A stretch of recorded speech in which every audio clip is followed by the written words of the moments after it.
मुखय्यर हजरात को, उनको मैं दर्द दिल से अर्ज़ करना चाहता हूँ कि आगे बढ़ें। इनके लिए खुराक, खैमे, अद्वियात, कपड़े और जो कुछ भी और नक़द जो कुछ भी आप दे सकते हैं, ये आप बहुत बड़ी आप इंसानियत की खिदमत कर रहे होंगे इंशाअल्लाह।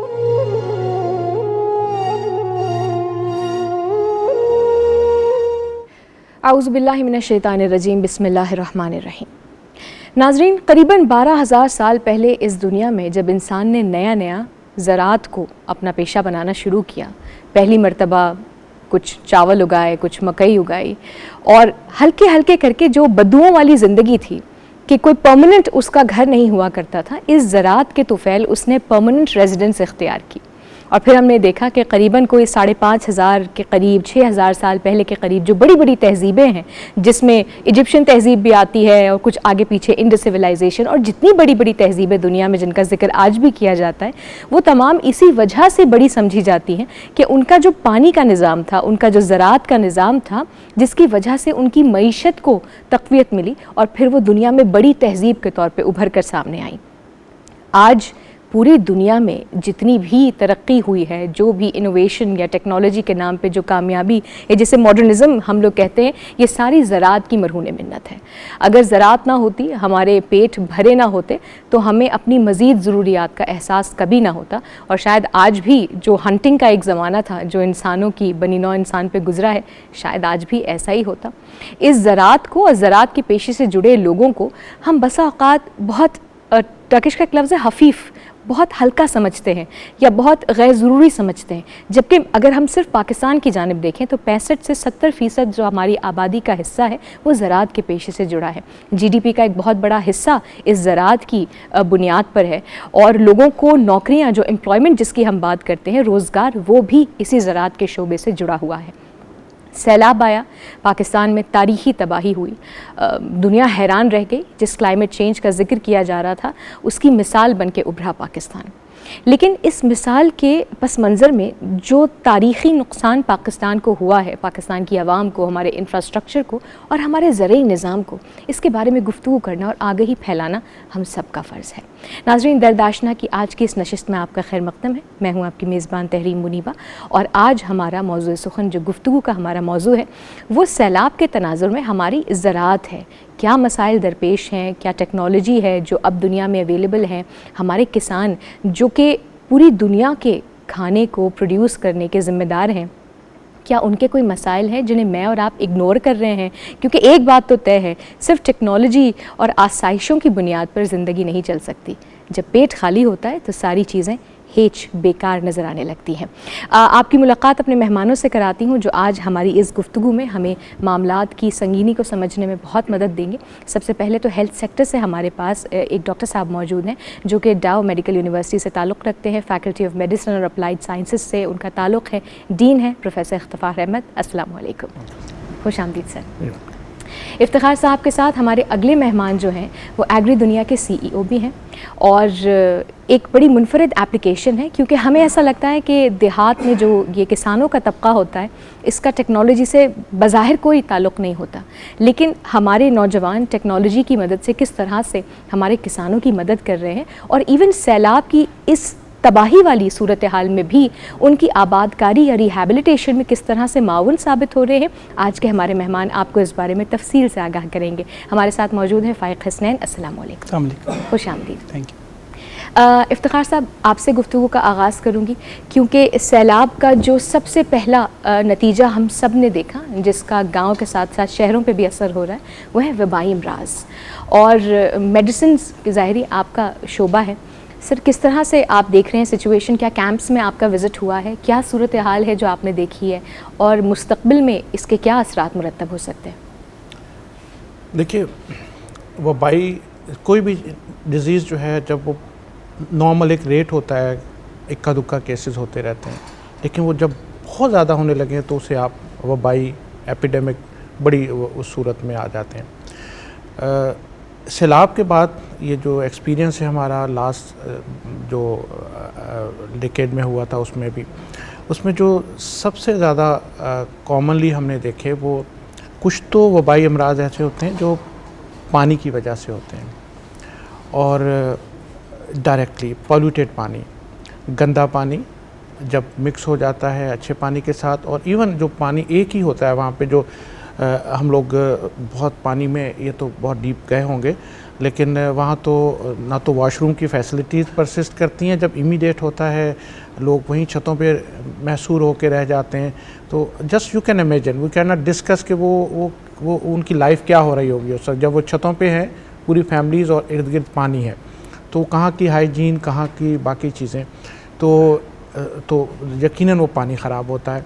तो उस पानी से जो मिक्स हो जाता है गंदे पानी से, उससे गैस्ट्रोएंटाइटिस, जिसको हम हरफ आम में गैस्ट्रो कहते हैं, तो गैस्ट्रोएंटाइटिस बहुत कॉमनली होता है, जैसे वोमिटिंग, डायरिया, ये चीज़ें होती हैं। हेपेटाइटिस ए और ई, ये दो चीज़ें ऐसी हैं जो कि पानी के साथ, गंदे पानी के साथ होती हैं। और तीसरा जो है वो फिर टाइफाइड फीवर। कुछ चीज़ें तो उसी वक्त सामने आई, गैस्ट्रोएंटाइटिस हुआ, कुछ चीज़ें अब सामने आएंगी, और उसमें क्योंकि उनका कुछ पीरियड होता है इंक्यूबेशन, तो वो हमारे पास जैसे टाइफाइड फीवर आता है। और ये वबाई अमराज इसलिए वबाई होते हैं कि मल्टीप्लाई होते हैं, एक शख्स बाकी लोगों के लिए 10 आदमियों को सप्लाई कर सकता है ये चीज़, उसको दरमियान में तोड़ना है हम लोगों ने। उसमें हम आप सब ने मिल के ये काम करना है, मीडिया भी, सोशल वर्कर भी, हम लोग भी मिल के। वी कैन प्रोवाइड एजुकेशन, ये प्रोवाइड कर सकते हैं। बल्कि इनके साथ अभी मैं बात कर रहा था, मेरे जहन में एक और आइडिया भी आया था साथ बैठने का, मीडिया बहुत अच्छा रोल अदा कर सकता है इसमें। तो उसमें एक तो ये कि हमें उस चीज़ को तोड़ना है आपस में। तो ये 3-4 वबाई डायरेक्टली इन्फेक्शंस हैं जो कि फैल रहे हैं। अच्छा, कोविड में डिस्टेंसिंग का हमें बड़ा कहा जाता था कि एयरबोर्न रहेगा तो जरासीम मर जाएगा, लेकिन इस तरह की जब वबा फैलती है जिसका बराह रास्त हवा से या साथ में खांसने से कोई ताल्लुक नहीं, तो सर प्रिकॉशन, एहतियात कैसे होगी? देखिए ओवर क्राउडिंग तो होती है, एक तो थोड़ा सा इसका इम्पैक्ट समझ लें। एक जैसे पानी आया तो एक उस वक्त प्रॉब्लम्स होते हैं, मेडिकल प्रॉब्लम्स, उसमें आप डायरेक्टली ट्रॉमा हो जाता है, उसमें डूब जाता है, वो मेडिकल इश्यूज़ होते हैं। फिर उसके बाद जब पानी ख़राब पीते हैं उसके अपने इश्यूज़ होते हैं। उसके बाद कैंप में चले जाते हैं, तो वो कैंपिंग्स में या उस जगह बैठे होते हैं ना, वहाँ ओवर क्राउडिंग होती है। तो उस ओवर क्राउडिंग में वो तमाम डिजीज़ जो ओवर क्राउडिंग की वजह से पैदा हो सकती हैं, उसमें रेस्पिरेटरी ट्रैक्ट इन्फेक्शंस भी होती हैं, उसमें नमूनियाज भी हो सकते हैं, उसमें स्किन डिजीज़ भी होती हैं, वो सब होती हैं, स्कैबीज भी हम देखते हैं। तो उसमें वो नॉर्मली जो इंटरनेशनल स्टैंडर्ड हैं, आपको थोड़ी स्पेस रखनी है, आपको खांसना सामने नहीं है, आपको हैंड सैनिटाइज़र का यूज़ करना है, वो तो है अपनी जगह पे। लेकिन जो वाटर बॉर्न डिजीज़ हैं वो, उसमें सबसे इम्पॉर्टेंट है पानी, साफ़ पानी। अगर हम पानी साफ़ इनको प्रोवाइड कर देते हैं तो ये हमें हमारे मिलियंस रुपीस बचा सकते हैं, हमारी बहुत सारी डेथ बच सकती हैं, और हमारा बहुत सारा जो है ना, ये हमारी न्यू जनरेशन्स में बीमारियां बच सकती हैं। तो पीने का साफ़ पानी, और पीने के साफ़ पानी से मुराद अनफॉर्चुनेटली हम हर जगह पे ह्यूमन बिहेवियर होगा ये कि जब भी कोई निकलती है ना चीज़, तो हम जैसे ये एक बिजनेसमैन थे, तो लेकिन जब देखा कि प्रॉब्लम हुई तो ये स्टेप डाउन किया, उन्होंने सेम स्ट्रक्चर को उन्होंने सोशल वर्क के लिए यूटिलाइज कर लिया। Wonderful idea. तो हम लोग क्या करते हैं कि इस अपॉर्चुनिटी में रहते हैं कि जहाँ अपॉर्चुनिटी हो, जहाँ किसी को देखा तो पैरासीटामोल उठा के स्टोर कर लो, और अच्छा साफ़ पानी चाहिए, आप बोतलें अब टाइम है कि अपनी बोतलें बाहर निकालो और भेजो। याद रखिएगा, पीने के साफ़ पानी से मुराद ये रंग बिरंगी और ये बॉटल्स नहीं, ब्रांडेड बॉटल्स नहीं है। आप सिंपल, आपका बहुत बड़ा स्टील का बर्तन हो, ये बहुत आसान तरीका है इसका। स्टील का बर्तन लीजिए, उस 10 मिनट तक बॉयल कीजिए। 10 मिनट गर्म नहीं करना, बॉयल, उसमें बॉयल की आवाज़ें आती रहें। अब वो हर किस्म के जरासीम से तकरीबन पानी हो गया। आप कुछ नहीं दे सकते इनको, गरीबों को तो ना दीजिए। आप बॉटल्स भरें, इसको जितनी बॉटल भर सकते हैं आप ये भिजवा दीजिए। आपके भिजवाए ना, आपके करीब ये लोग हैं, आप यकीन जाने ये एक बहुत बड़ा एक नेमत है, ये साफ़ पानी एक। और कोई कह नहीं सकते कि ये जो बॉटल्स आती हैं कितनी सफाई सुथरी से, चाहे हम कितने भी पैसे दें। तो एक तो प्रिवेंशन ये है कि पीने का साफ़ पानी अगर हम प्रोवाइड करेंगे तो तो हमारे ये जो इन्फेक्शस डिजीज़ हैं इससे हम प्रिवेंट कर सकते अच्छा, हैं। पीने का साफ पानी तो डॉक्टर साहब यकीनन एक ऐसा रिसोर्स है कि जिससे हमारे क्योंकि आधे से ज़्यादा मसला तो हमारा गंदे पानी की वजह से इस वक्त निकल के सामने आ रहा है। डॉक्टर साहब से इस बारे में मज़ीद तफसील से बात करेंगे। फ़ाइक हमारे साहब हैं और डॉक्टर साहब ने भी बड़े एक अप्रिशिएटिव टोन में आपका जिक्र किया और हम जानते हैं कि आप एग्री दुनिया पर बड़ा काम कर रहे हैं। सबसे पहले तो हमें ये बताइएगा कि कुछ अर्से पहले हमने देखा डीज़ल की मद में किसान वैसे ही बहुत परेशानी में मुब्तला था। डीज़ल नहीं था, कटाई का सीज़न था, उस वक्त बड़ा नुकसान हुआ। पंजाब में तो थोड़ी बहुत बचत हो गई कपास की, सिंध की कपास उतर गई थी, वो बर्बाद हो गई। इस वक्त हमारे किसानों का जो नुकसान है, हमारे नाजरीन को बताइए कि वो इस खड़े हुए पानी और बीमारी से हट के एक इकोनॉमिकल दर्जे पे क्या है? बहुत शुक्रिया। देखें, बिल्कुल पाकिस्तान का तकरीबन 1/3 हिस्सा इस सैलाब की वजह से मुतासर हुआ है और बदकिस्मती से जितना इलाका मुतासर हुआ है ये वही था जहाँ पर ज़राअत हो रही थी या एग्रीकल्चर का काम जारी था। अनफॉर्चुनेटली इसकी जो टाइमिंग है सैलाब की वो ऐसी थी कि सिंध में तकरीबन 9 लाख एकड़ के ऊपर चावल की काश्त होती है और सबसे बड़ी वहाँ की फसल है। इसमें किसानों के तकरीबन तमाम इन्वेस्टमेंट समझ लें आप या तमाम कर्ज़े लिए होते हैं और इसके साथ ये फसल लगाई जाती है। ये फसल अपनी तैयारी के बिल्कुल करीब थी कि जब ये सैलाब आया और ये फसल अब तबाह हो गई। तो इकोनॉमिकली सिंध को जितना नुकसान हुआ है तकरीबन शायद $1 अरब से ऊपर का तखमीना लगाया गया है कि जो सिर्फ सिंध में नुकसान हुआ है फसलों को। अब आपने देखा होगा कुछ अरसे पहले टीवी वगैरह पे आ रहा था कि हमने भी इस तरह के बहुत मनाजिर देखे जब हम वहाँ पे ख़ुद काम कर रहे थे।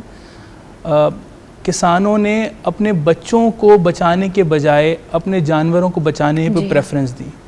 इसकी वजह क्या है? इसकी वजह यह है कि उनको भी ये बात समझ में है कि उनकी फसल तबाह हो चुकी है और अब उनके लाइवलीहुड, अब उनका माश का कोई और ज़रिया बचा नहीं है। पाकिस्तान में यूजुअली 2 बड़ी जो फसलें लगती हैं उसमें एक चावल की फसल या गन्ने की फसल और एक गंदम की फसल। ये सबसे बड़ी फसलें हैं जिसके लिए किसान कमाते हैं, चाहे वो छोटे किसान हों, बड़े किसान हों, ज़मींदार हों या हारी हों, सब इसी फसलों से कमाते हैं। एक फसल तकरीबन तबाह हो चुकी है। स्पेशली अगर मैं सिंध की बात करूं तो सिंध में तो आप समझ लें तकरीबन तबाह हो चुकी है। 90% के करीब एक तखमीना है कि ये ख़त्म हो चुकी है। यानी सिंध का फूड क्राइसिस बहुत शदीद हो सकता है। बहुत शदीद हो सकता है फूड क्राइसिस। और सिंध में जो इकोनॉमिकल डिज़ास्टर एक बन रहा है वो एक अनप्रेसिडेंटेड हो सकता है। दूसरा प्रॉब्लम ये था कि इसी चावल के फौरी बाद गंदम की काश्त होती थी। तकरीबन अक्टूबर के वस्त से लेके नवंबर के वस्त तक ये वो एक आइडियल टाइम है जिसमें सिंध में यूजुअली काश्त होती है गंदम। प्रॉब्लम ये है कि इस वक्त किसानों को अपनी ज़िंदगी, खाना पीना, इसके सर्वाइवल का मसाइल है। तो इनके पास अब अगला इकोनॉमिक जो साइकिल इनका शुरू होना था उसके लिए तो कोई रिसोर्स अवेलेबल नहीं है। तकरीबन इस वक्त हम काफ़ी सारी NGOs के साथ काम कर रहे हैं, काफ़ी मुखैर हजरात हैं जो हमें डोनेशंस दे रहे हैं। एग्री दुनिया के प्लेटफॉर्म से हम 100 विलेजेस से ज़्यादा लोगों में सप्लाई कर रहे हैं और हमारे से बहुत सारे लोग हैं जो रिलीफ पैकेजेस सप्लाई कर रहे हैं। हुकूमत पाकिस्तान, हुकूमत सिंध और डिस्ट्रिक्ट गवर्नमेंट्स, बहुत सारे लोग इसमें बहुत अच्छा काम कर रहे हैं। इंडिविजुअल्स भी काम कर रहे हैं।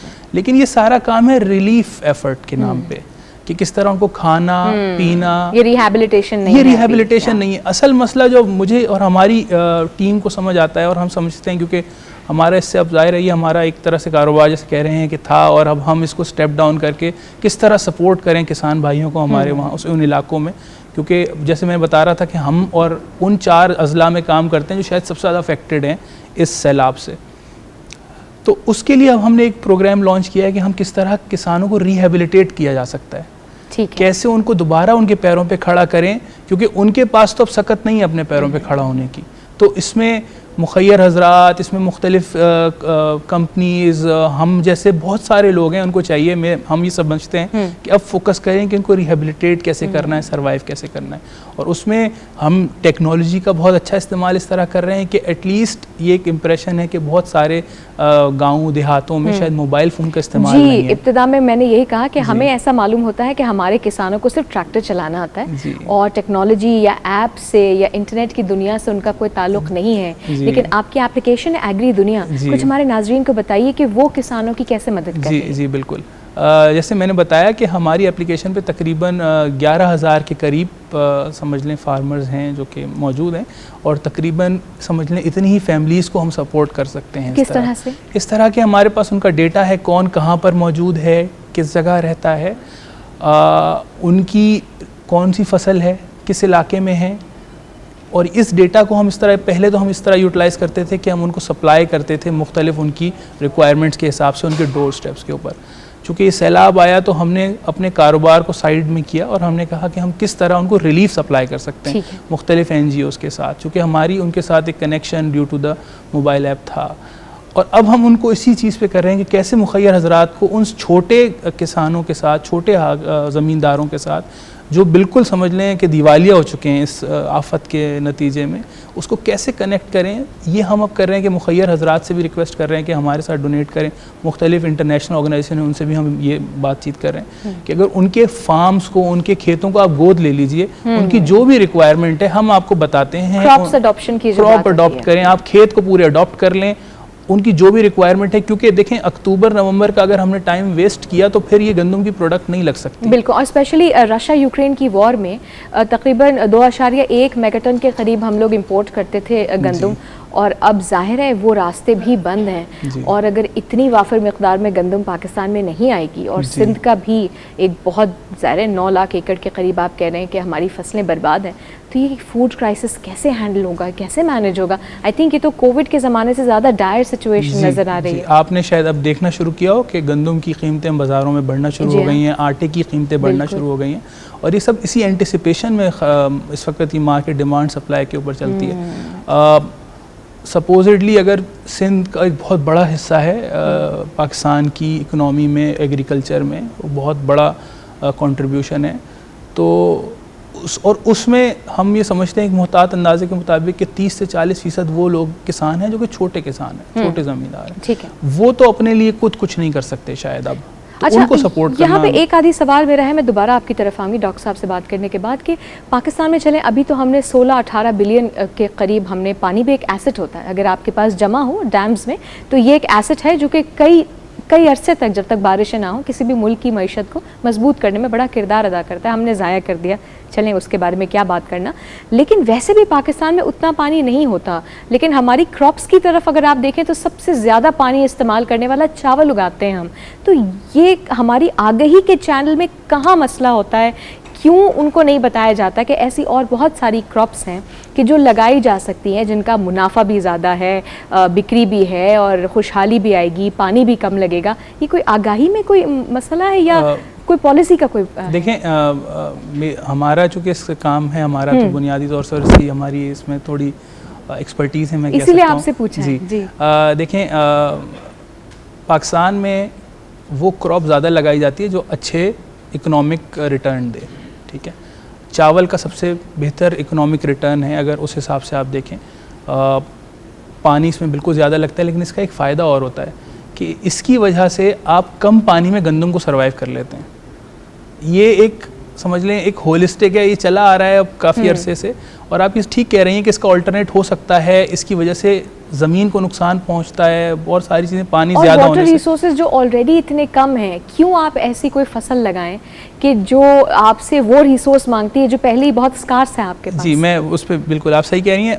उसमें एक और जो मैं पहलू ऐड कर रहा, पाकिस्तान की one of the biggest export, अगर एग्रीकल्चर बेस्ड बात करूँ, एक ज़माने में कॉटन होती थी, लेकिन अब वो चावल है। तो Pakistan one of the biggest exporter है चावल का, नेट एक्सपोर्टर हैं हम चावल के।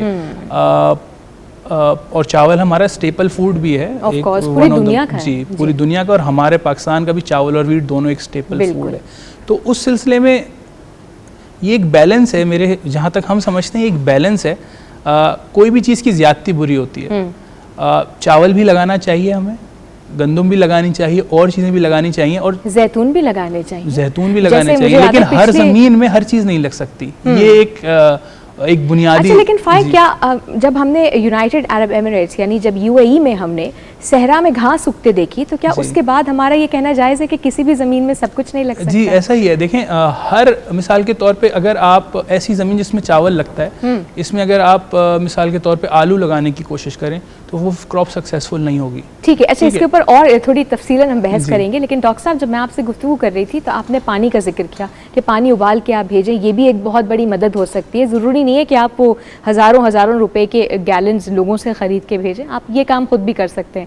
एक ज़माने में मुझे याद है गंदक मटकों में डाली जाती थी, फिटकरी का इस्तेमाल किया जाता था, एंड आई थिंक ये हमारे गांव के इलाकों में अभी भी बड़ा एक राइज तरीका है। शहरों में तो खैर हम नहीं प्रेफर करते, वी प्रेफर फिल्टर्स, लेकिन आपको लगता है कि क्या है वाकई एक इफ़ेक्टिव तरीका होता है?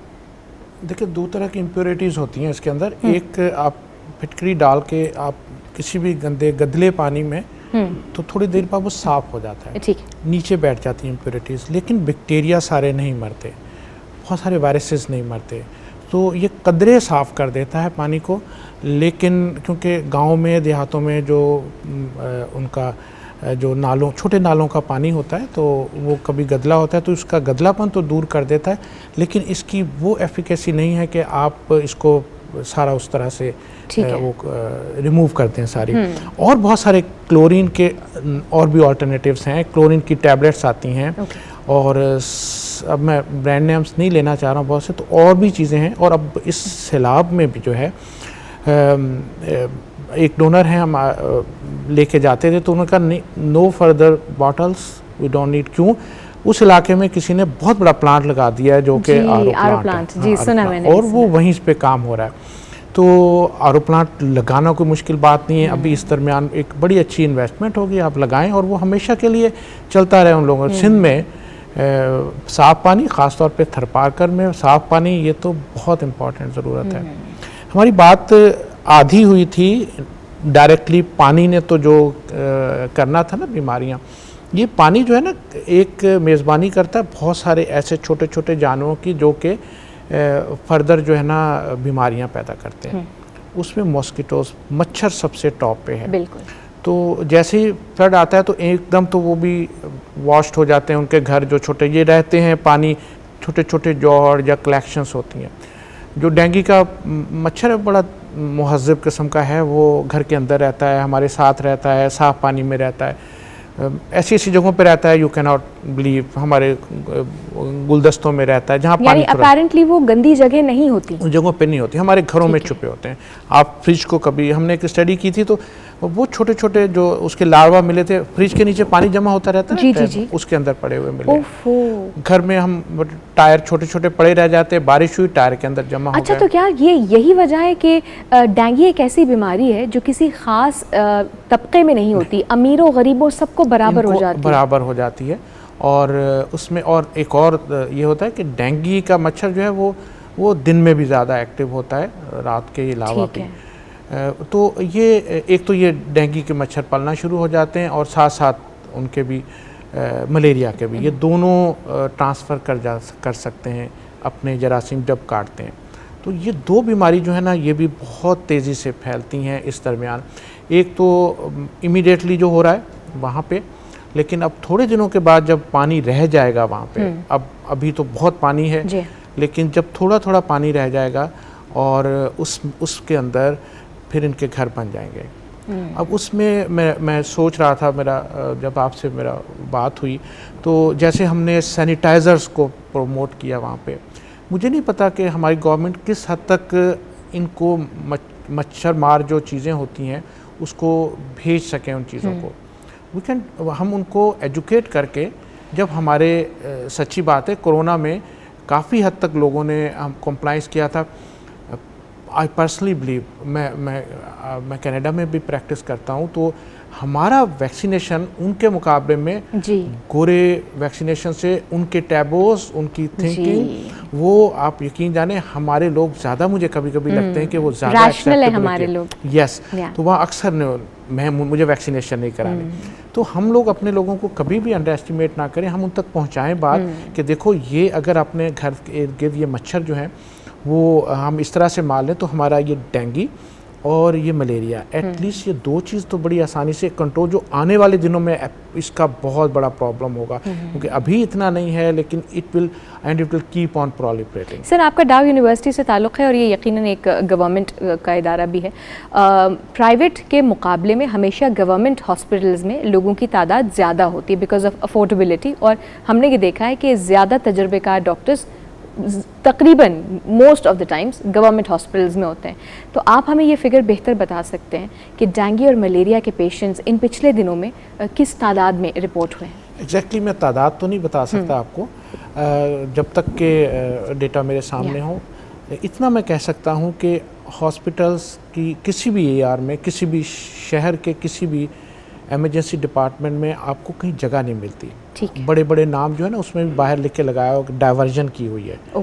तो कहीं कोई जगह नहीं है, हर जगह भरे हुए हैं। अभी से सैचुरेशन है, सैचुरेशन है फुल। एडमिशन में भी हमारे पास वो कैपेसिटी, आई एम हेडिंग वो जो हमारे पास जो कैंप से रेफरल होके आते हैं, तो डाउ यूनिवर्सिटी ने एक फैसिलिटी बना दी है कि कैंप से अगर कोई बीमार होगा वो डाउ यूनिवर्सिटी में आएगा। अच्छा, ये कोविड के ज़माने में भी आई थिंक आप लोगों ने कैंप सिस्टम ही किया था कि जो कैंप से एक उसको रेफ़र किया जाए कि ये बड़ा ज़रूरी केस है तो उसको एडमिट किया जाता था। हम उसे एडमिट करते थे, we provided them free of cost treatment. अब भी कोई कैंप से आएगा, कोई भी इमरजेंसी होगी तो वो कैंप से वहाँ हमारे पास आएगा, उससे कोई पैसे नहीं लिए जाते और वो वहाँ पे उसको फ्री ऑफ कॉस्ट खाना भी, रहना भी, और जब तक वो ठीक नहीं होता वी विल प्रोवाइड। हमने इमरजेंसी में एक पूरा डिपार्टमेंट बनाया है बाहर। इसमें थोड़ा सा एक बड़ा इम्पॉर्टेंट मैं कन्वे करना चाहूँगा, आपने इम्पॉर्टेंट इशू उठाया है कि ये जो हमारी रिसोर्सेज है ना हेल्थ केयर की, इसको हम थोड़ा सा अब्यूज़ कर रहे हैं। हमारा डेंगू का जैसे नाम आता है तो एक फ़ौरन जहन में आ जाता है, जैसे हमारे वो था कोरोना के ज़माने में खौफ का एक सिस्टम शुरू होता है। इसमें हम सब इसमें मुलव्विस हैं। अगर सॉरी अगर मुलव्विस का लफ्ज़ मुनासिब ना हो तो शामिल हैं कंट्रीब्यूटर। मीडिया बचाने के पॉइंट ऑफ व्यू से, जैसे अम्मा डराती है कि डॉक्टर इंजेक्शन लेके आ जाएगा, तो मीडिया भी तो कुछ कभी कभी ज़्यादा डराने के लिए थोड़े से अल्फाज ऐसे इस्तेमाल हो जाते हैं। ये देखें, जो डेंगू है ना, मेजॉरिटी डेंगू हो सकता है हम तीनों में से, हमें से दो को डेंगू इस वक्त हो, हमें पता भी ना हो, तो एसिम्प्टोमेटिक होते हैं ज़्यादातर इन्फेक्शन। डेंगू का मच्छर ना बड़ा ऐसा होता है, वो बुफे सिस्टम पे बिलीव करता है, वो घर में एक को काटता है, ऐसे नहीं कि मलेरिया की तरह से खा के और फिर पेट भर के सो जाए। वो थोड़ा सा मुझे काटेगा, फिर आपको काटेगा, चलो उनको भी देख लेते हैं खून कैसा, तो पूरे घर को थोड़ा थोड़ा खा के फिर आराम से सोएगा जाके। तो इसलिए आप देखेंगे कि पूरा घर डेंगू में चला आएगा। मलेरिया में शायद ऐसा नहीं होता है। तो अब नंबर ऑफ द पर्सन बहुत हो गए कि उसको पता भी नहीं चलता। बुखार होता है चंद लोगों को, उस बुखार में भी कॉम्प्लिकेटेड जो बुखार होता है वो उनसे भी कम लोगों को होता है, और जो बहुत सीरियस लाइफ थ्रेटनिंग होता है वो और भी बहुत कम। Sir, does that depend on an individual, आपका इम्यून सिस्टम, या ये इसका तरीका ही है? बहुत सारे फैक्टर्स हैं। ठीक है। तो इम्यून सिस्टम होता है और भी मल्टीपल फैक्टर हैं, और भी डिजीजेज उसमें हो तो होता है। अब हमारे अंदर जो खौफ हो गया है कि जैसे ही अम्मा को पता चला कि या स्पाउस को पता चला इसको डेंगू हो गया है, वो एकदम खौफ का अलार्म सिस्टम हो गया, उसके बाद हॉस्पिटल की तरफ भागे। उसके बाद अगर किसी को पता चला कि प्लेटलेट कम हो गए, तो अब प्लेटलेट कम होने का, डॉक्टर साहब इसकी तो प्लेटलेट कम होती चली गई। कोई खौफ की बात नहीं है। प्लेटलेट कितने कम हो गए? अगर डॉक्टर साहब ये लिखा हुआ 1.5 से कम नहीं होना चाहिए, इसके तो 1 लाख हो गए। प्लेटलेट आपके 50,000 तक भी आ जाए तो आप खौफ ना करें। 50,000 पे तो हम until unless there is a frank bleeding there, तो हम उनको डिस्चार्ज करते हैं 50,000 पे। तो प्लेटलेट एक ख़ास हद तक कम होने का जो है वो उस वक्त तक आप इंतज़ार करें। तो हमें हर डेंगू को आप मेजॉरिटी ऑफ द उसको हम घर पे ट्रीट कर सकते हैं। हाइड्रेट करें, पैरासीटामोल दें, और सिर्फ कुछ चीज़ें ऐसी होती हैं, पता नहीं इस वक्त आपके पास टाइम है नहीं, जो रेड सिग्नल्स होते हैं, और वो रेड सिग्नल्स अगर हैं तो गो टू द डॉक्टर। जल्दी से बता दें, फिर हम ब्रेक पे देखिए, अगर आपके जिस्म पे निशानात आना शुरू हो जाए, ठीक है, कोई वो बहुत सारी वजूहत हो सकती हैं, लेकिन चंद निशानात ऐसे होते हैं कि जो प्रॉब्लमेटिक होती हैं। सांस घुटना शुरू हो जाए आपका, आप महसूस करें कि ड्राउजीनेस हो रही है, अगर ब्लड प्रेशर अनएक्सप्लेन लो हो रहा है, अगर कहीं से ब्लीडिंग स्टार्ट हो, नाक से नक्सीर आना शुरू हो जाए, ब्लैक कलर का स्टूल आ जाए, यूरिन में ब्लड आ रहा है, या वैसे पेशेंट जो है ना वो बहुत वोमिटिंग करना शुरू हो जाए, पेट में दर्द होना शुरू हो जाए, ये वो चीज़ें कि आप हॉस्पिटल जाइए। हर डेंगू हॉस्पिटल पे लोड मत डालिए। ठीक है, तो मतलब लुबे लुबाब इस बात का ये है कि पैनिक ना करें, क्योंकि माना कि डेंगू का बज़ाहिर कोई ऐसा इलाज नहीं है, लेकिन ये भी कोरोना की तरह अब 2 साल के बाद हमें समझ ही आ गया है कि कोरोना भी अगर एहतियात से उसको हैंडल किया जाए तो कहीं ना कहीं उसका भी हल निकल सकता है। बहुत शुक्रिया इफ्तिखार अहमद साहब, आप तशरीफ़ लाएँ। डाउ यूनिवर्सिटी के फैकल्टी ऑफ मेडिसिन के डीन हैं और बड़ी सैर हासिल गुफ्तगू रही। इस मच्छर के बारे में आप यकीन करें हमने इतना सुना है और इतना समझा है, डॉक्टर्स की शिकायत भी बजा है, लेकिन एक आम इंसान होने के नाते जाहिर है एक अनदेखे जरासीम से, एक अनदेखे मच्छर से जो कहीं से भी हमला कर सकता है, ऐसे दुश्मन से भला कौन न डरे। दरदाश्तनामा में गुफ्तगू जारी है, हमारे साथ रहिएगा।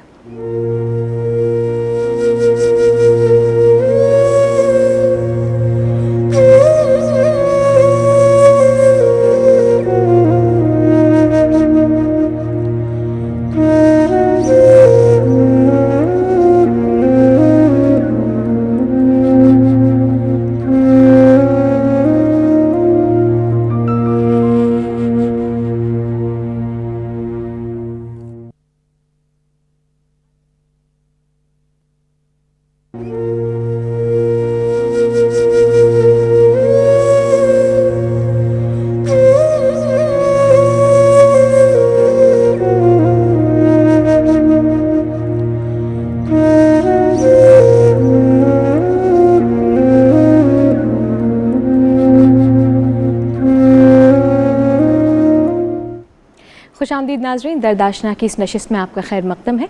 वक्फे से पहले डॉक्टर इफ्तिखार अहमद हमारे साथ मौजूद थे और डेंगू और मलेरिया और तमाम मच्छरों के बारे में बड़ी तफसीलन गुफ्तगू हुई। ये और बात है कि उनकी हमसे ये दरख्वास्त ये थी कि भाई पैनिक ना करें, लेकिन एक आम इंसान होने के नाते ज़ाहिर है जब कोई ऐसी मुसीबत या बीमारी आती है तो हम पैनिक करना शुरू कर देते हैं।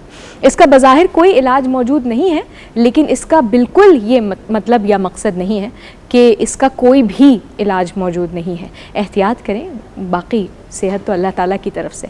इस वक्फे के दौरान हमें 2 और मेहमानों ने ज्वाइन किया है, जिनका तारुफ मैं आपसे कराती चलूँ। सबसे पहले जो हमारे साथ मेहमान मौजूद हैं, मुमताज़ साहब मौजूद हैं, सहाफ़ी हैं, कॉलम निगार हैं और अभी हाल ही में सक्खर से होकर आए हैं। खुशामदीद कहते हैं आपके साथ।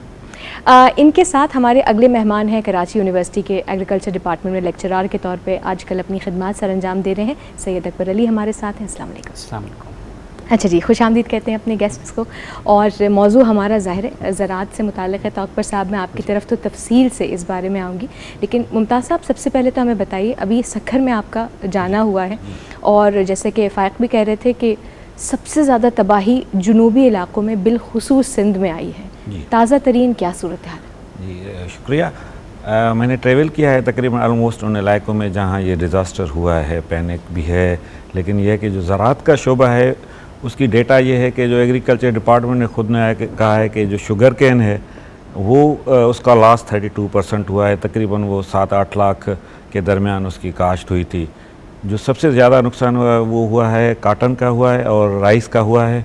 वो ऑलमोस्ट 100% उसकी ख़त्म। 14,67,000 थी गंदम थी और राइस थी तकरीबन वो 15 लाख एकड़ के दरमियान उसकी लोगों ने या हारियों ने या आबादगारों ने उसको काश्त किया था। तो वो ऑलमोस्ट वो ख़त्म हो गई हैं, क्योंकि हमारा जो राइट एरिया है दरिया का तो वो कंबर शदा तक कोट तक ये इसकी होती है, राइस होती है, फिर दादू में कुछ राइस होता है और दूसरी भी फसलें होती हैं। तो ये ऑलमोस्ट सारा अभी तक पानी में इलाका है। वो सारे वो काश्त वहाँ अभी दोबारा मुमकिन नहीं है जब तक रबी के लिए वहाँ से पानी नहीं निकलता, क्योंकि दादू में अभी एक और झील सी बनी हुई है। मंशर के अलावा पूरा इलाका वो 3 जो उसके तहसील हैं वो तो ऑलमोस्ट पानी के अंदर हैं। और लेफ़्ट साइड में जो घुटकी में जो कपास थी वो 2,22,000 एकड़ पर थी, वो ख़त्म हो गई है। लेकिन वहाँ ये है लकली जो शुगर केन है वो 1,52,000 एकड़ पे थी, उसको कम लॉस हुआ है। और इस तरह खैरपुर सक्खर डिस्ट्रिक्ट में तो बहुत इसका कम लॉस हुआ है गन्ने का, लेकिन वहाँ कपास वहाँ ख़त्म हो गई। खैरपुर की अभी 2 तहसीलें जो अभी तक पानी में, फैज़गंज और उसकी ठरी मीरवा, वो अभी वहाँ 80 स्क्वायर माइल्स जो है वो पानी में 5 से 6 फुट तक पानी है। घरों में भी पानी है, ज़मीनें सारी उसमें हैं। फिर जब हम आगे आते हैं तो थरपारकर, मिट्टी, बदीन, ठट्टा, तो यहाँ जो हाकड़ो और प्राण नदी के साथ जो वो टूटे हुए हैं और RBO LBO के ब्रीचेज़ आ गए हैं, तो उसकी वजह से वो सारी ज़मीनें वहाँ भी जो उसमें ज़्यादातर जो हम देखते हैं कि ये मिर्च होती है वो कोई तकरीबन 60,000 एकड़ पे थी, वो सारी ख़त्म हो गई। और हमारे प्याज थे वो उसके आगे खरीफ का वेजिटेबल है वो तकरीबन सब ख़त्म हो गया है। तो ये सारी चीज़ें उसके अंडर वाटर आ गई हैं। यानी कोई अच्छी खबर नहीं है। अच्छी खबर ये है कि अब अगर ये पानी निकल जाता है तो जो रबी में गंदम है वो उसका ये लकली ये हुआ है कि हमारे यहाँ दो गंदम रबी में ज़्यादा होती है, एक हमारी सेटल्ड एरिया में, एक कच्चे में। कच्चे में अचानक से पानी बिल्कुल नीचे बैठ गया है, तो वो जो बाहर कच्चे के लोग आए थे वो तकरीबन अंदर आ गए, क्योंकि इस वक्त साइमल्टेनियसली दो फ्लड थे, एक अर्बन फ्लडिंग थी, फ्लैश फ्लडिंग थी बरसात की, एक दरिया भी उस वक्त फुल उसमें आ गया था, हाई फ्लड पे था। तो अभी ये होगा कि जो दरिया ने वहाँ से जो मिट्टी लाया है तो वो अभी सिर्फ उनको बीज डालना है तो एक अच्छी गंदम हो जाएगी कच्चे के एरिया में, क्योंकि अभी वहाँ से वो रबी का फसल वो शुरू कर रहे हैं, उसकी तैयारी हो रही है, तो वो हमारी अच्छी गंदम हो जाएगी। अगर ये मंचर से अभी पानी तेज़ी से निकल रहा है, ये एरिया आ गया तो यहाँ भी गंदम की फसल अच्छी हो जाएगी। तो ये अच्छी खबर है कि हम वहाँ चलें, कुछ तो हमारी इतनी ज़्यादा सफरिंग में टाइम लगेगा, ज़ाहिर है वक्त तो लगेगा, वक्त तो इस पूरे प्रोसेस को लगेगा। अभी तो रेस्क्यू रिलीफ में हम फंसे हुए हैं, अभी तो आबादकारी में बड़ा वक्त लगेगा और ये महीनों सालों की बात है। अकबर साहब हमारे साथ मौजूद हैं। बहैसियत एक तालिब इल्म के हम जब देखते हैं तो डॉक्टर, इंजीनियर, अकाउंटेंट, लॉयर सब बनने की एक दौड़ है हमारे यहाँ, लेकिन एग्रीकल्चर जो कि बिलखुसूस पाकिस्तान की अगर बात कर लें, हमारी रीढ़ की हड्डी है, ये ना हो तो पाकिस्तान नहीं चल सकता। इसकी जानिब वो रुझान क्यों नहीं है? कितनी यूनिवर्सिटीज़ हैं, कितने डिपार्टमेंट्स हैं हमारे यहाँ? क्या आपको लगता है कि रुझान ठीक है या हमें इसके बारे में कुछ कम इल्म है? इसके बारे में जो तालीमी हैसियत है उसमें यूजली जो कॉन्सेप्ट लिया जाता है एग्रीकल्चर के हिसाब से वो किसान का कॉन्सेप्ट लिया जाता है। हालांकि ये किसान से काफ़ी जो है मिलता जुलता तो है, लेकिन उससे काफ़ी आगे की बात है, क्योंकि एक किसान को अगर आप प्रॉपरली एजुकेट नहीं करेंगे तो वो सही से बीज नहीं लगा सकेगा। सिर्फ बीज लगाने की बात नहीं, उसको कब उसे पानी देना है, कब उसने जो है उसको खाद डालनी है, कब उसे जो है कौन से इंसेक्ट आ रहे हैं, कौन से कीड़ा आ रहा है, कौन सी, और उस कीड़े से बचाने के लिए कौन सी अद्वियात का इस्तेमाल करना है। ये सारी चीज़ें जो है एक आम किसान को ट्रेडिशनली तो पता है, लेकिन जिस तरह से जो है आपका क्लाइमेट चेंज हो रहा है, आपका इंसेक्ट भी जो है उसमें मॉडिफाई हो रहा है, आपका इंसेक्ट क्योंकि मॉडिफाई हो रहा है तो उससे जो है आपका अद्वियात का डोजेज और उसका इस्तेमाल बिल्कुल डिफरेंट होता जा रहा है। तो उसके लिए आपका जो एग्रीकल्चरिस्ट हैं उनका इम्पोर्टेंस जो है वो उजागर होती है। और पंजाब साइड पे तो काफ़ी सारी ही यूनिवर्सिटीज़, पाकिस्तान में अगर देखा जाए तो एग्रीकल्चर यूनिवर्सिटीज़ की नीड स्टिल है, और इसमें सिर्फ और सिर्फ एग्रीकल्चर नहीं, एग्री बिजनेस भी इम्पॉर्टेंट है, क्योंकि आप फसल उगा तो लें लेकिन उसको मार्केट तक किस तरह से पहुँचाना है, डिस्ट्रीब्यूशन चैनल्स, सप्लाई चेन कैसे, वो सारी चीज़ें आप जब समझेंगे, उसको जो है मॉडिफाई करेंगे। मॉडिफाई करने से मतलब ये नहीं कि आपने बिल्कुल ही चेंज कर दिया, आप उसको समझ के कहाँ पे बेहतरी आ सकती है उस बेहतरी को जो है पेश करना चाहिए और उसको जो है काम करना चाहिए। अच्छा, मैं जब एग्रीकल्चर प्रोडक्ट्स यानी ज़रई मसनूआत के बारे में पढ़ रही थी तो मुझे बड़ी हैरानी हुई जब मैंने लेदर को एग्रीकल्चर प्रोडक्ट्स में देखा। तो अगर एक आम इंसान पहली नज़र में देखे तो भाई ये जो लेदर है वो उगता थोड़ी है, इसको तो बाकायदा सफाई के प्रोसेस से गुजारा जाता है, तो ये ज़रई मसनूआत में कैसे आता है? अच्छा, ज़रई मसनूआत में हर वो चीज़ जो जानदार से आपको हासिल होती है, ठीक है, अब वो चाहे लाइव स्टॉक हो, चाहे वो पोल्ट्री हो, चाहे वो आपका जो है कोई कपास हो, सही, कपास से हम जो है अपना कपड़े जो है बुनते हैं, ठीक है, और same goes for livestock. Livestock ज़राअत में आपका 60% हिस्सा है, तो आपका लेदर उसमें जो है शामिल है। अच्छा, हमारे लाइव स्टॉक इस दौरान अच्छा खासा नुकसान हुआ, तकरीबन $13 मिलियन का जो है आपका नुकसान हुआ है, तो ये भी एक बहुत बड़ा लॉस है, बहुत बड़ा लॉस है यकीनन। अच्छा, फ़ाइक हमारे साथ मौजूद है। मैं वही सवाल आपकी तरह, मुझे पता है आपकी मुस्कुराहट से कि आपको शायद याद भी होगा कि पाकिस्तान में, ठीक है, हम वही क्रॉप उगाते हैं जो सबसे ज़्यादा रिसोर्स हमारा यूज़ करती है। कुछ बरस पहले आपको याद होगा हुकूमत पाकिस्तान ने जैतून उगाने की तरफ लोगों को माइल करना शुरू किया था। यहाँ तक भी खबरें आई थी कि भाई हर शख्स घर में एनिमल फार्मिंग करे, डोमेस्टिकेशन को अर्बन लेवल पे ले जाना चाहिए। तो ये बातें सुनने में पहली नज़र में बहुत मज़ाहिया लगती हैं, मज़ाहक़खेज़ भी लगती हैं कि अब ये काम शहर के लोग करेंगे, लेकिन जब आप दुनिया भर में देखें तो अमेरिका, लंदन, कनाडा, ये सारे ममालिक जिन्हें खेती बाड़ी आती हो या एग्रीकल्चर का तजर्बा हो, सबसे पहले वीज़ा उनको दे देते हैं, इमिग्रेशन उनको दे देते हैं। तो हमारी सोच में कितना बड़ा मसला है। देखें, बुनियादी तौर से अगर आप जैसे आपने दूसरे ममालिक का नाम लिया, यहाँ बात देखें तो इन ममालिक में ज़्यादा फोकस है मॉडर्न वे ऑफ फार्मिंग के ऊपर। उसमें आपने बिल्कुल ठीक कहा, डोमेस्टिकेट करना फार्मिंग को, घरेलू उसके ऊपर लेकर जाना। तकरीबन अमेरिका में या यूरोप वगैरह में या ऑस्ट्रेलिया वगैरह में तकरीबन जो हाउस होल्ड हैं, जो घर हैं, उनके साथ बागीचे और उसकी एक नॉर्मल सी चीज़ है वहाँ पे। पाकिस्तान में अनफॉर्चुनेटली इसका अभी ट्रेंड नहीं है। दूसरी चीज़, अगर इंफॉर्मेशन की बात की जाए तो पाकिस्तान में जो किसान हैं अमूमी तौर से ये बहुत ज़्यादा एजुकेटेड नहीं है, बिल्कुल बुनियादी तालीम इनके पास है। इसलिए जो अभी ये भी बता रहे थे, और बुनियादी तौर से जो हम भी एक काम कर रहे हैं एग्री दुनिया के प्लेटफॉर्म से, और भी बहुत सारे हमारे जैसी स्टार्टअप कंपनीज हैं जो ये काम कर रही हैं कि उनको कैसे बेहतर एजुकेट किया जाए। इसी ज़मीन से जो जिसमें अभी ये खेती बाड़ी करते हैं 20 से 30% ज़्यादा अनाज उगाया जा सकता है। अभी तो बिल्कुल रूडिमेंट्री किस्म के, बुनियादी किस्म के मसले हैं जो हमें हल करने हैं, और उसके बाद अगर उन मसलों से हम आगे बढ़ते हैं तो हम डेफिनेटली इसमें मॉडर्न टेक्निक्स ऑफ फार्मिंग के ऊपर भी बहुत काम हो रहा है पाकिस्तान में।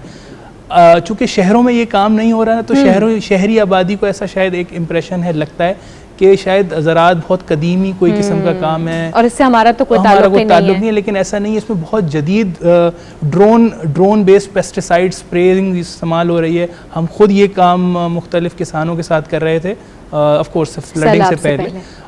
तो ये एक अपॉर्चुनिटी है टू रीथिंक, और डेफिनेटली क्योंकि अब जैसे अभी सर भी बता रहे थे कि रिहेबिलिटेट करने के लिए, इनको अपने पैरों पे दोबारा खड़ा करने के लिए कुछ out of the box thinking की ज़रूरत है। जैसे आपने भी कुछ बातों की तरफ इशारा किया, हम भी उस तरह की चीज़ों पे काम कर रहे हैं। हमारे जैसे और बहुत सारे एग्री दुनिया के अलावा भी बहुत सारे स्टार्टअप्स हैं जो मुख्तलिफ टेक्नोलॉजी की फील्ड्स में काम कर रहे हैं, इम्प्रूव करने की कोशिश कर रहे हैं।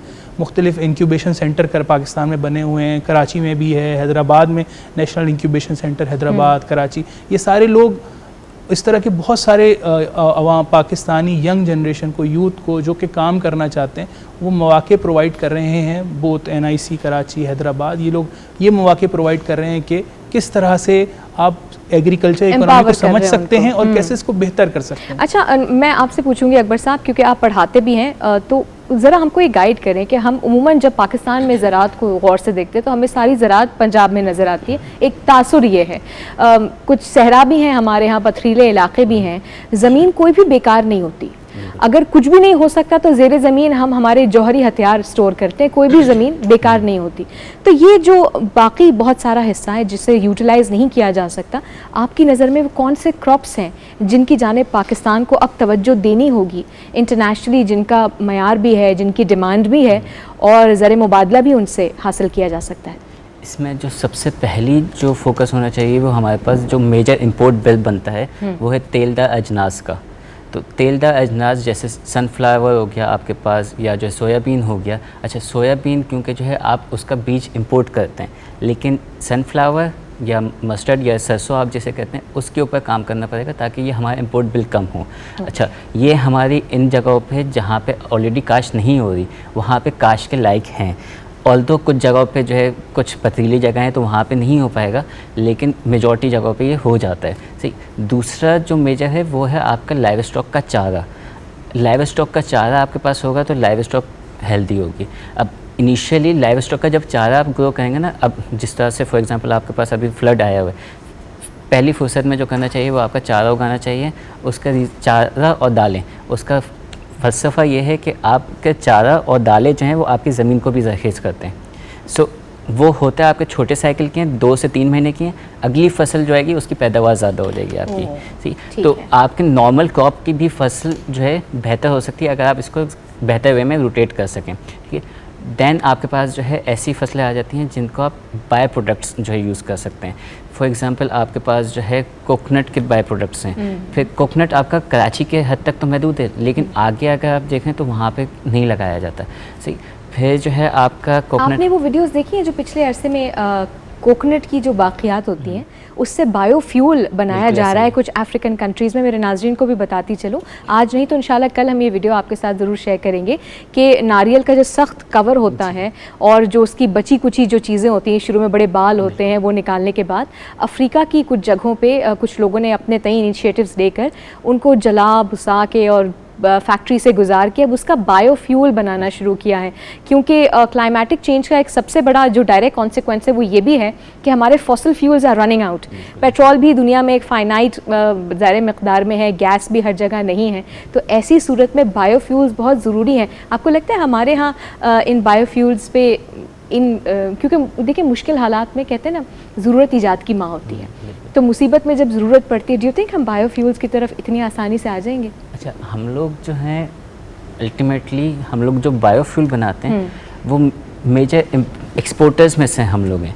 लाइक जो शुगर केन से इथेनॉल बनता है वो एक्सपोर्ट तो करते हैं, लेकिन बिकॉज हम लोग यहाँ पे जो इथेनॉल कंज्यूम नहीं कर सकते कि वो हराम है, वो अल्कोहलिक उसका जो फॉर्मूला बनता है, ठीक है। अगर वही इथेनॉल आप दूसरे पर्पजेस में यूज़ कर लें तो वो आपके लिए जो है एक फ्यूल का काम कर सकता है।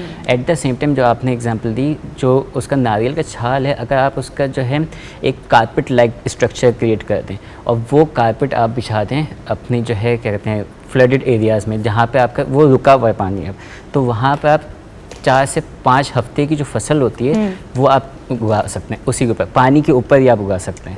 सो आपको उसमें कोई अलग लेयर की तरह काम करेगा। सो ये आपको जो है एक तरह से आर्टिफिशियल एनवायरनमेंट क्रिएट कर देगा। और ये आज की दौर की नहीं, ये आज से कोई 7,000 साल पुरानी चीज़ बता रहा हूँ जो उन लोगों ने किया था। तो बेबीलोनिया गार्डन का अगर आइडिया हो तो वहाँ पे उन लोगों ने जो इस तरह से मैनेज किया था, तो why not us? Why not us? I mean आपने बेबीलोनियन गार्डन्स का जिक्र किया, मेसोपोटामिया की जो काश्तकारी की जो कहानियाँ हमें मिलती हैं, इंडस सिविलाइजेशन का जो वाटर सिस्टम है, कभी कभार मुझे बड़ी हैरानी होती है। हम बड़े फ़ख्र से कहते हैं हम बड़े मॉडर्न लोग हैं, बट देन अगेन जो ज़िंदगी की बेसिक्स हैं वो आज से हज़ारों साल पहले इंसान न सिर्फ एक्सप्लोर करके गया है बल्कि हमें सिखा के भी गया है। बट व्हाट्स रॉन्ग हियर फाइक साहब? क्या हुआ क्या इस पूरे हज़ारों साल के सिस्टम के बीच में कि हम एकदम से जो है उनके राय जो सक्सेसफुल तरीक़ों को अपना नहीं रहे and we are looking for a solution जिसका अभी तक कोई अंदाज़ा या कोई शक्ल हमें नज़र नहीं आ रही? Why aren't we going back to the basics? देखिए बिल्कुल आप ठीक कह रही हैं। पूरी दुनिया में अगर आप देखें ओवरऑल पूरी वर्ल्ड में जो ग्लोबल एग्रीकल्चर इकोनॉमी है तो आपको उसमें नज़र आएगा कि बहुत हैवीली इंडस्ट्रियलाइज्ड है अभी ये ग्लोबल इकोनॉमी। पाकिस्तान में शायद अब वो एक चीज़ है जो कि पीछे है, लेकिन अगर आप अब से 60-70 साल पुरानी बात करें जब बिल्कुल नॉन मैकेनाइज्ड किस्म की फार्मिंग होती थी, या अब से 100 साल पुरानी बात करें मैनुअल जो सारा काम किया जाता था, उस ज़माने में ये एरिया बेहतरीन समझा जाता था, सोने की चिड़िया कहा जाता था यहाँ की एग्रीकल्चर प्रोडक्ट्स की वजह से इस पूरे खित्ते को। तो मेरे ख्याल में हुआ ये है कि पूरी दुनिया ने बहुत तेज़ी से एडवांस किया है टेक्नोलॉजी की तरफ और हम उसमें अब थोड़ा पीछे हैं। ये हमें मानना चाहिए कि हम उसमें पीछे हैं। जब हम ये मानेंगे तो ही हम इसको इम्प्रूव कर सकेंगे। और ऐसा नहीं है कि हम पीछे हैं और पीछे ही रहेंगे, हमारे लोग आगे बढ़ रहे हैं, बहुत नौजवान हैं, बहुत सारी कंपनियां हैं, एग्री दुनिया जैसी 50 और कंपनियां हैं जो काम कर रही हैं, जो कि आगे ले जाना चाहती हैं एग्रीकल्चर सेक्टर को, इसके प्रॉब्लम्स को ख़त्म करना चाहती हैं। और काफ़ी कॉन्फिडेंट हूँ मैं इस चीज़ को लेके कि ये चीज़ें ठीक हो जाएंगी। अच्छा, कौन से मेजर क्रॉप्स हैं जो हमारे सारे सूबों में हैं? अगर मुझे नाम आप गिनवा दें तो फिर मैं मुमताज़ साहब से पूछूंगी कुछ आगे के बारे में, क्योंकि then again you got an app जो कि लोगों को कनेक्ट करती है, उनको बताती है कौन सी चीज़ कहाँ मिलेगी और एक तरह से लिएजन का काम करती है ना। तो कौन कौन सी क्रॉप्स है जो हमारे यहाँ है, ताकि हमें अंदाज़ा हो कि भाई ये वाली क्रॉपें नहीं है, ये भी होनी चाहिए? देखें, हमारे पास जैसे ये बता रहे थे काफ़ी कुछ मेजर चीज़ें हैं जो इंपोर्ट होती हैं, जो ऑयल प्रोड्यूसिंग, ये सारी बात है। हमारे पास जो मेजर स्टेपल क्रॉप्स हैं सारी प्रोड्यूस होती हैं पाकिस्तान में। गंदम में हमारी चूँकि ज़्यादा डिमांड है उस वजह से इंपोर्ट हम करते हैं, लेकिन गंदम मेजर प्रोडक्शन है हमारे पास। हम चावल को प्रोड्यूस करते हैं, हम गन्ने को प्रोड्यूस करते हैं, कपास भी हमारे यहाँ होती है। अच्छी क्रॉप हुई थी इस दफ़ा कपास की, लेकिन जैसे बता रहे थे अभी सर भी सिंध में तबाह हुई। चावल मेरे ख्याल हमारी सबसे बड़ी प्रोडक्ट अगर मैं देखूं वो एक्सपोर्ट बिल के हवाले से भी चावल है, हम एक्सपोर्ट करते हैं। प्याज, आलू, ये भी हमारी एक बड़ी प्रोडक्ट है, हम खुद ही प्रोड्यूस करते हैं। टमाटर वगैरह भी लगते हैं, चारे की फसल भी होती है पाकिस्तान में। इवन फलों का काफ़ी मेजर काम है हमारे खुद पास। कफील नज़र आ रहे हैं हम मुमताज़ साहब, लेकिन फिर एकदम से जब हमारे यहाँ अजनास की कमी होती है, फूड क्राइसिस आता है, तो एकदम से महसूस होने लगता है पाकिस्तान के पास तो बचा ही नहीं कुछ।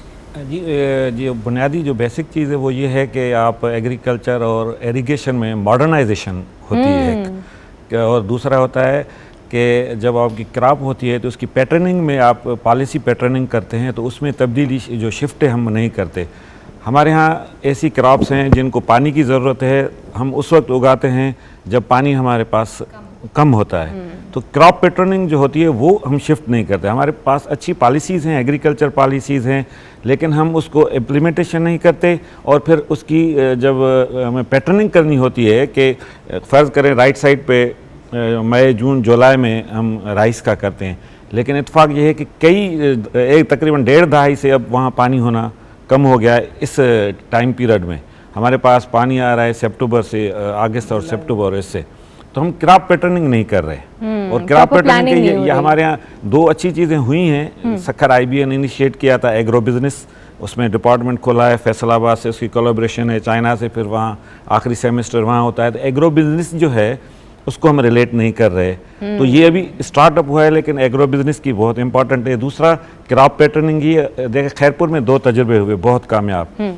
स्ट्रॉबेरी अब वहाँ बड़े तादाद में होती है, जो ये सोचा जाता था कि सिर्फ ठंडे इलाकों में हो सकती है, लेकिन अब खैरपुर में ये हमारी इब्तिदाई गुफ्तगू का वो हिस्सा है कि अब तो हर जगह सब कुछ उग सकता है। सब कुछ उग सकता है। तो हम स्ट्रॉबेरी जब यहाँ काश्त कर सकते हैं, या अजवा तरह की खजूरें अब खैरपुर में हो, वो वहाँ के काश्तकारों ने प्राइवेटली की हैं अपनी तरफ से, लेकिन गवर्नमेंट अगर उनको सपोर्ट करती है तो हम बहुत ज़्यादा कितना आगे जा सकते हैं, बहुत जा सकते हैं। जब अपने पर्सनल इनिशिएटिव्स पे हम इतनी कामयाबी हासिल कर सकते हैं, तो थोड़ी सी सपोर्ट अगर हमें मुखैर हजरात से और हुकूमत से मिले तो ये पाकिस्तानी बड़ा ज़हीन है। ऐसे ही नहीं, दुनिया में हमारा बड़ा नाम है। बहुत शुक्रिया आप लोग तशरीफ़ लाए। ज़राअत के बारे में हम आने वाले प्रोग्राम्स में भी गुफ्तगू करते रहेंगे, क्योंकि अब चूँकि कुदरत की जानिब से हमें ये मौका मिल ही गया है, तो क्यों ना अब इस बारे में बात हो ही जाए, क्योंकि this is the need of the hour. आज की गुफ्तगू का यही इख्तिताम करते हैं। ज़िंदगी बखैर, इंशाअल्लाह तो कल आपसे दोबारा मुलाकात होगी। अपना ख्याल रखिए, और अगर आप अपना ख्याल रख सकते हैं तो उनका भी रखिए जो इस वक्त मोहताज है।